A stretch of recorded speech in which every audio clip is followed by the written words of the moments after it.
I'm in love with my fiancée's sister, and she knows it. I never thought I'd be that guy, the one who falls in love with the wrong person at the worst possible time. But here I am, a few months away from marrying the woman I thought was my soulmate, while secretly in love with her sister. And the worst part, she knows. I've been with Emily for almost 5 years. She's the kind of person who makes you believe in peace. Thoughtful, grounded, kind to everyone. She doesn't raise her voice. She doesn't start fights.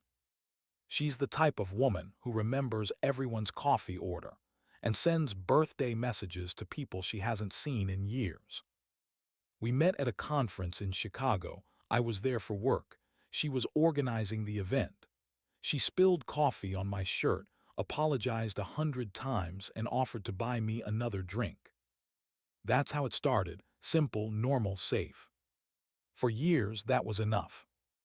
I loved the stability she gave me, the calm in her eyes, the way she always believed the best about people. I'd never had that before. But then came Lily. I first met Lily at a family dinner, about a year into dating Emily. She walked into the room like she owned the air, confident but not arrogant, with that kind of beauty that makes you forget to breathe for a second. Where Emily was soft and deliberate, Lily was chaos and color. Her laugh came too easily, her eyes lingered too long. And when she looked at me that first night, I swear it felt like she saw something in me. Emily never had something raw, unguarded. She was 24 then, still figuring out her life, drifting between jobs and passions. Emily worried about her, said she was too impulsive. I thought she was just alive. At first I brushed it off. Attraction happens. I told myself it was harmless, that I'd never act on it. But over time, something shifted. She'd come by Emily's apartment, barefoot, humming under her breath while rummaging through the fridge, wearing those oversized sweaters that looked like they were made to be touched. And every time I'd leave the room when she entered, because if I didn't, I'd start staring. It wasn't love at first sight. It was slow, creeping, dangerous. One night changed everything. Emily had a migraine, went to bed early. Lily stayed, scrolling through her phone on the couch. We ended up talking, really talking for the first time. About music, about loneliness, about how both of us felt like we were living versions of ourselves we didn't fully recognize. There was a moment when the air got heavy, when silence said too much. She looked at me, really looked, and whispered, "You know she loves you, right?" I nodded. "Good, don't mess it up." But she didn't smile when she said it. Her voice trembled, and for a second I thought she might cry. When I went home that night, I couldn't sleep. Because now I knew she felt it too. She didn't have to say it. I saw it in the way she avoided me after that, in how her laughter disappeared when I entered the room. Weeks passed. We all pretended nothing had changed. Emily started planning our wedding, full of excitement and endless spreadsheets. Lily helped her pick dresses, venues, flowers, always smiling, always avoiding my eyes. And I started dying inside a little more each day. The moment that broke me came quietly. We were at Emily's parents' house for dinner. Everyone was talking, laughing. Lily got up to grab something from the kitchen, and for the briefest second, our hands brushed as I passed her a glass. She froze, so did I. It was 1 second, maybe less. But it felt like the whole world stopped breathing. When I looked up, she was staring right at me. And for the first time, I didn't look away. That night, I sat in my car outside my apartment for nearly an hour, gripping the steering wheel until my knuckles went white. I loved Emily, I truly did, but something inside me had shifted beyond control. And the scariest part, I knew Lily knew it too. If you ever try to hide something from the person you love, you start living in half-breaths. You talk less, you think more, you avoid your own reflection because it keeps asking questions you don't want to answer. That's how it felt for me in the weeks after that night, after the look, after the silence. Lily and I didn't talk about it. We didn't need to. We just started pretending, like good people do when they're standing too close to something forbidden. Emily, of course, was oblivious. She was in full wedding planner mode. Every evening was about color palettes, playlists, or seating charts. Our apartment was covered in fabric samples and printed menus. Her joy was contagious and suffocating. I'd catch myself watching her smile and feel both love and guilt in the same heartbeat. Because how could I feel this much for someone else while looking at the woman who trusted me more than anyone? Lily came around often, too often maybe. She'd sit cross-legged on the floor with Emily, surrounded by magazines, their laughter filling the room. She was trying to help, trying to be supportive, trying to act normal. And every time her eyes flicked toward me, just for a second, I felt the air shift. There's something cruel about attraction you can't express. It doesn't fade, it grows, quietly underneath the surface. And no matter how much you try to starve it, it feeds on every silence, every glance, every memory you replay when you're alone. One night, Emily asked me to drive Lily home after dinner. It was late, and it had started raining, soft, slow drops tapping against the windshield. Lily sat beside me quiet. No music, no talking, just the sound of rain and the hum of the engine. At a red light, I caught her reflection in the glass. She was staring straight ahead, but her fingers were trembling slightly on her lap. "You okay?" I asked. "Yeah," she said quickly, then after a pause. "This is weird, isn't it?" My throat went dry. "What is?" "All of it," she whispered. "Me helping with the wedding, you pretending you're fine, me pretending I don't notice." Her voice broke on the last word. I didn't answer, I couldn't. I gripped the steering wheel tighter and looked at the light, waiting for it to turn green, praying it never would. When I dropped her off, she opened the door, paused, and said quietly, "Don't make this harder than it already is." Then she was gone, and for the first time I realized she was fighting it too. The following weeks were torture. She started avoiding me, even at family dinners, always arriving late, leaving early. If our eyes met, she'd look away instantly. And yet I could feel her there always, just beyond reach. One Saturday, Emily had a bridal shower. I was supposed to pick her up later. When I arrived, the house was quiet. Everyone had already left except Lily, who was cleaning up in the kitchen. She looked exhausted, hair tied up, wearing a loose t-shirt and leggings. When she saw me, she froze. "Hey," she said softly, "she's almost ready." I nodded, the silence between us stretched heavy. The sound of running water from the sink, the clink of glasses, the faint hum of a song playing from another room. "Lily," I said before I could stop myself. She turned slowly, cautiously. "You don't have to keep avoiding me." She frowned. "I'm not." "You are." A long pause. "Maybe that's what's keeping things from getting worse." I stepped closer, just one step, and what if they already are? Her lips parted, maybe to answer, maybe to breathe. But then Emily's voice called from upstairs. We both flinched like we'd been caught doing something wrong. Lily looked away. "You should go help her," she whispered. And she left the kitchen before I could say another word. That night I couldn't sleep again. Emily lay next to me, murmuring in her dreams, her hand resting lightly on my chest. And all I could think about was the sound of Lily's voice in that kitchen, the way she said "worse," like it was something inevitable. A few days later, Emily's parents invited us all to dinner, a casual family get-together. But when we arrived, Emily told me Lily wouldn't be there. She'd gone on a short trip to the coast.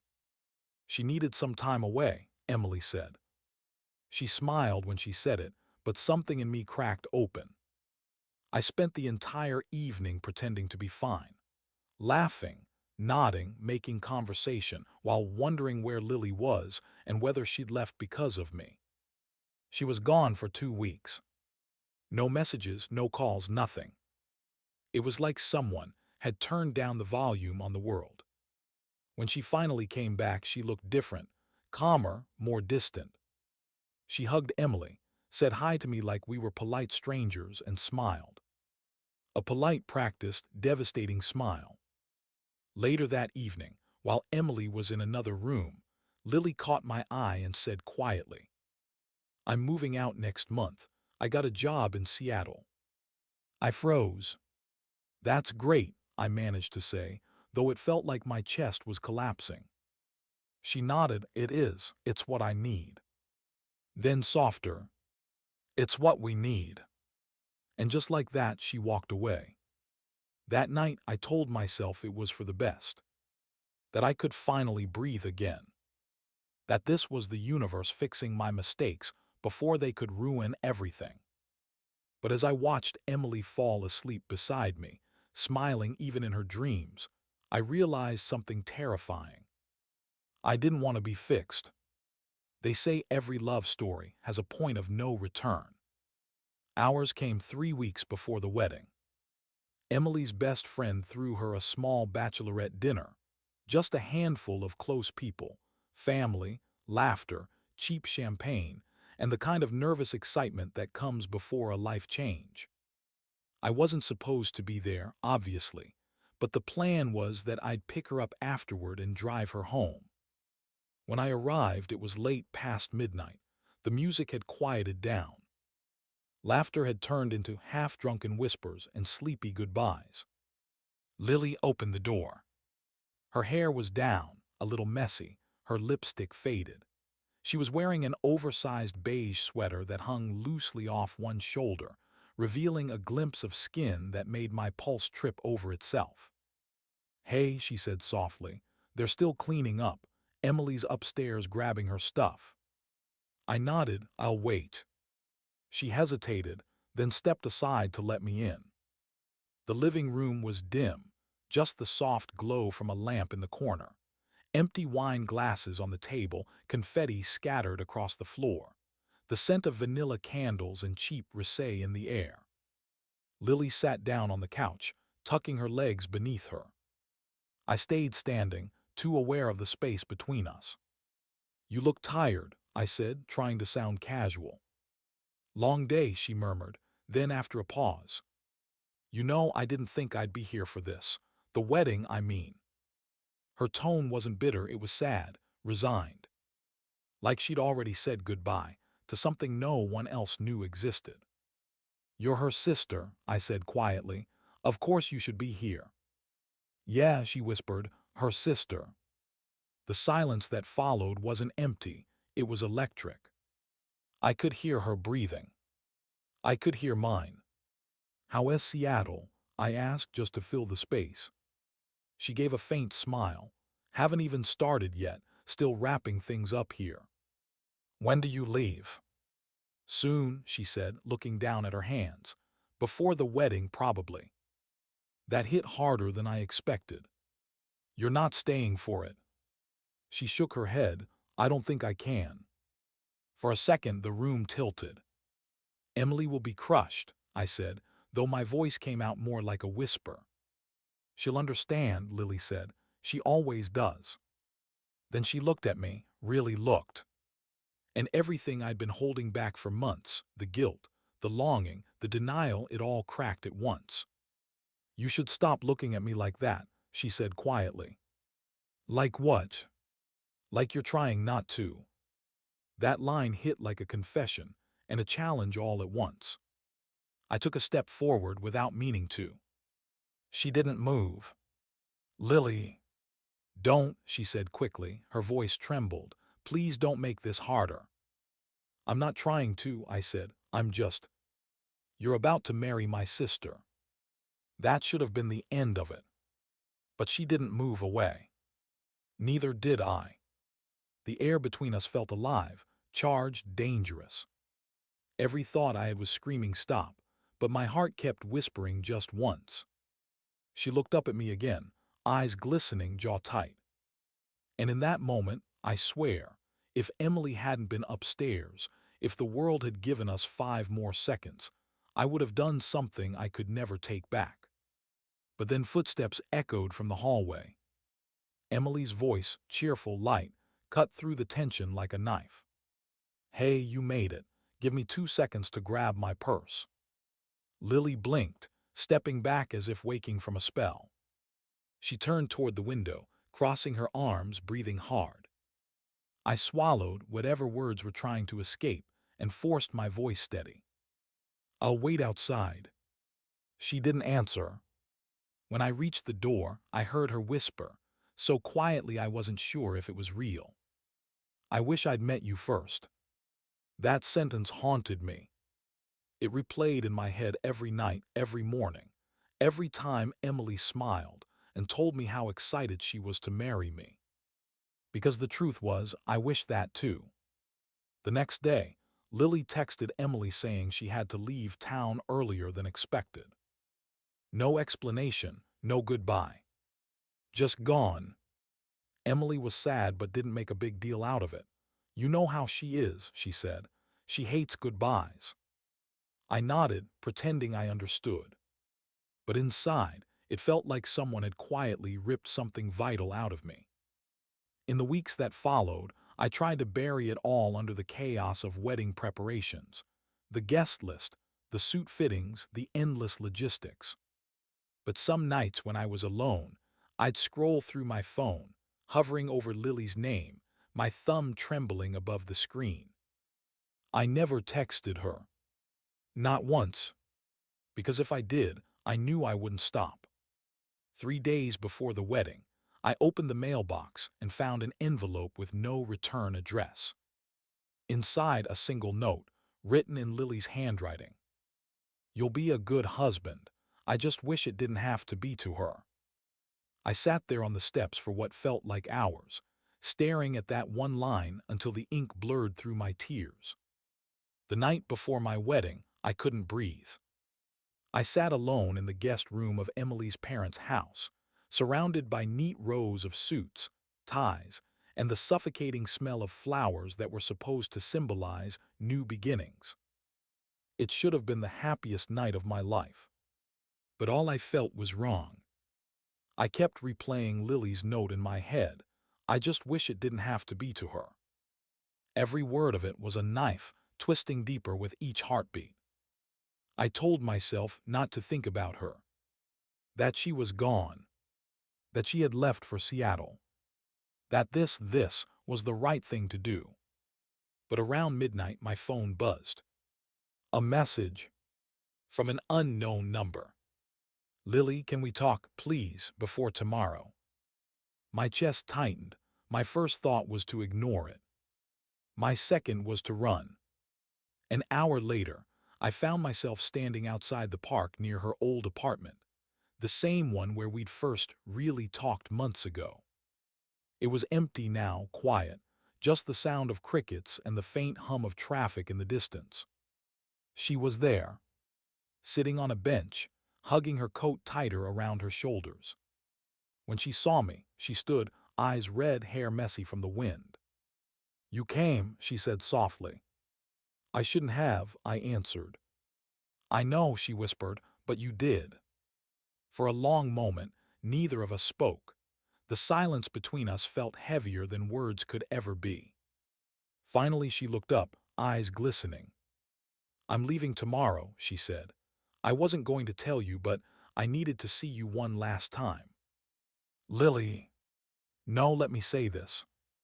Her voice cracked, not from drama, but from exhaustion, from holding in everything for too long. "I tried to hate you," she said. "I tried to make myself believe I imagined it, the way you looked at me, the way everything felt when we were in the same room. But I couldn't, because I knew, I've always known." She took a shaky breath. "And I know you love her. I know she makes you happy. I know she's the one you chose, but—" She stopped, tears streaming down her cheeks. "I just wish things had been different, that we'd met before her, before all of this." I felt my throat close up. I wanted to say I wish that too. But the words didn't come out, because saying them out loud would have made it real and unforgivable. She stepped closer until we were just inches apart. I could feel her breath, her trembling hands. The world around us seemed to disappear. No sound, no air, just us. "You should go," she whispered. "I can't. You have to." Her eyes met mine, full of all the things we'd never said. Then, barely audible, "Please marry her, don't ruin this, not for me." A tear slipped down her cheek, and I reached up without thinking, brushing it away with my thumb. Her hand came up too, resting against mine. It was the smallest touch, and yet it felt like a lifetime. We stood there for what felt like forever, two people trapped between what they wanted and what they owed. And in that space, something broke quietly, beautifully, and irreversibly. "I'll always love you," she said. "I'll always wonder," I answered. She smiled, not a happy smile, but the kind that comes when you finally stop fighting something you can't change. Then she leaned forward and pressed her forehead against mine. "No kiss. No promises. Just that, the soft, fragile contact of two souls saying goodbye in silence." When she pulled away, her eyes were clear, calm, resolved. "Goodbye," she whispered. "Goodbye, Lily." She turned and walked away, her figure disappearing into the fog. I stood there long after she was gone, the cold air biting my skin, trying to memorize the sound of her fading footsteps. The next morning I got married. Everyone said it was a beautiful ceremony. Emily looked radiant, glowing, laughing, every bit the woman I once dreamed of spending my life with. Our family smiled, the crowd cheered, the cameras flashed. But in every photo I see it now, the faint shadow behind my smile, the hollow in my eyes. Because even as I said "I do," a part of me was still standing in that park, holding a goodbye that never really ended. Marriage wasn't supposed to feel like this. The first few weeks were exactly what everyone expected: laughter, honeymoon photos, champagne toasts, dinner parties where everyone called us the perfect couple. Emily glowed. She smiled in every picture. She told people we were finally home. And I played along. I held her hand in public, kissed her forehead, said "I love you" every morning. And every time I did, a small, quiet part of me whispered, "You don't mean it the way you used to." Lily kept her word. She left. No calls, no messages, no trace of her anywhere. Seattle swallowed her whole. At first, that felt like relief. The noise in my head quieted. The guilt faded, just enough for me to breathe again. I told myself I was lucky. I had a beautiful wife, a stable job, a new apartment, a life most people would kill for. But peace built on pretending doesn't last long. It starts cracking around the edges, one silence at a time. Emily noticed before I did. She started asking if I was okay, if I was tired from work, if something was wrong. I always said no, and she always smiled, but her eyes searched my face like she was looking for a version of me she used to know. At night she'd fall asleep beside me, her head on my chest, her breath warm and steady. And I'd lie awake, staring at the ceiling, feeling like a stranger in my own life. It wasn't that I didn't love her, I did. I just couldn't feel it anymore. Because every time she laughed, I heard Lily's echo. Every time Emily brushed her hair from her face, I saw another face, the one I'd promised myself to forget. Months turned into a year. Life moved forward in quiet, predictable steps. Birthdays, family dinners, work promotions. Emily started talking about having kids. And every time she mentioned it, something in me froze. Not because I didn't want to be a father, but because I didn't want to bring a child into a life that was built on half-truths. Still I nodded, smiled, said someday. Then one night, out of nowhere, Emily found an old photo. It was from her bachelorette dinner, the one Lily hosted. We were all in the picture, Emily in the center, glowing with happiness, her friends around her, and in the background, me and Lily. Our eyes met even in the photo. Emily held it for a long time before speaking. "You and Lily were always close, huh?" Her tone was light, but her smile didn't reach her eyes. "Not really," I said. "She was just easy to talk to."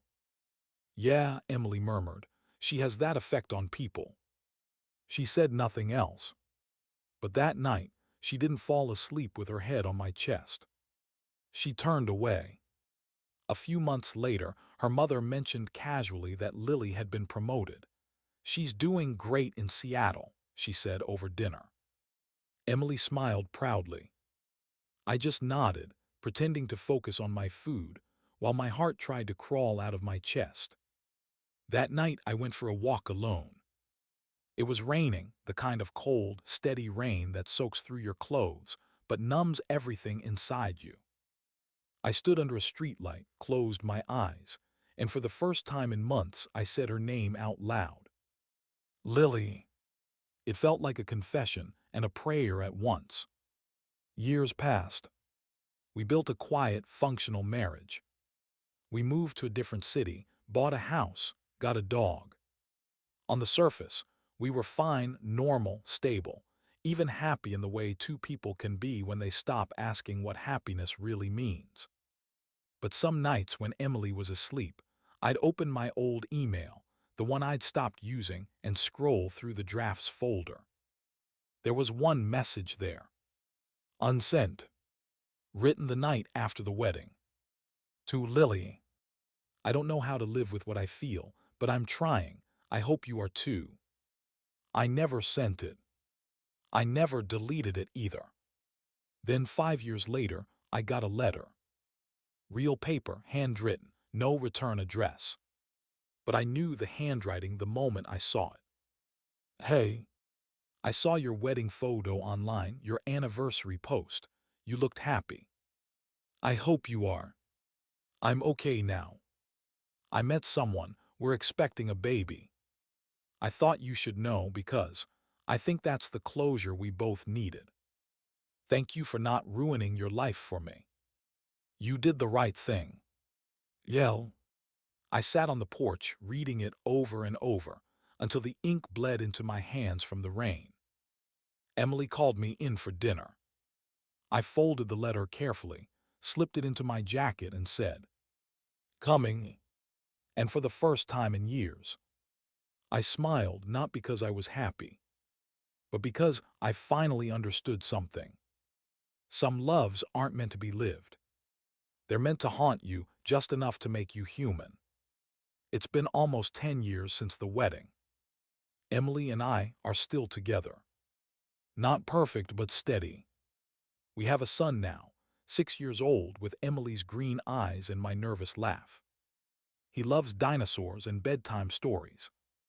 Every time he runs into my arms, I realize that maybe happiness doesn't look like fireworks. Maybe it looks like this, quiet, messy, real. Life became simple again. Routine, work, family, the small rituals that make you forget how heavy your heart once was. Until one ordinary Saturday, everything changed again. We were in a café, Emily, our son, and me. A small place near the coast, with salt in the air and laughter spilling out from every table. I was paying at the counter when I heard a voice behind me. Soft, calm, unmistakable. Daniel. It had been years, but it was her. Lily. Time didn't hit me like a wave, it came quietly. She looked different. Older, but in that way people look when they've finally made peace with who they are. There was a light in her eyes that I hadn't seen before. And on her hand, a wedding ring. For a moment, we just stared. Then she smiled, the same smile that used to pull me apart. "Hey," she said. "Hey," I managed. Emily turned from our table, saw her, and froze. There was no drama, Just a long, silent exchange of looks between two sisters who hadn't spoken in nearly a decade. Then Emily smiled, genuinely. "Lily," she said softly, "it's been so long." They hugged. No tears, no apologies, just a quiet acknowledgement of everything they didn't say. Lily introduced her husband, Mark. He seemed kind, easygoing. She had a daughter too, maybe 3 years old. Curly hair, bright eyes. The kids started playing together near the window, while the four of us sat down with coffee. It was awkward at first. Small talk about work, weather, family. But underneath it all, this deep, unspoken understanding. We survived it. At one point, Lily looked at me and said, "You look happy." I didn't know what to say, because I wasn't sure if happy was the right word. Maybe content, maybe grateful. But for once, I didn't want to analyze it. "I am," I said. "You?" "Yeah," she smiled, finally. There was no spark, no temptation, just warmth. Like running into someone from an old dream you've already made peace with. When it was time to leave, she stood and said goodbye to Emily first. They held each other a little longer than expected. Years of silence melted away in that hug. Then she turned to me. For a moment, we just looked at each other, not with longing but with gratitude. "Take care of her," she said quietly. "Always." And then she was gone. That night, after we put our son to bed, Emily sat next to me on the porch. "You loved her," she said.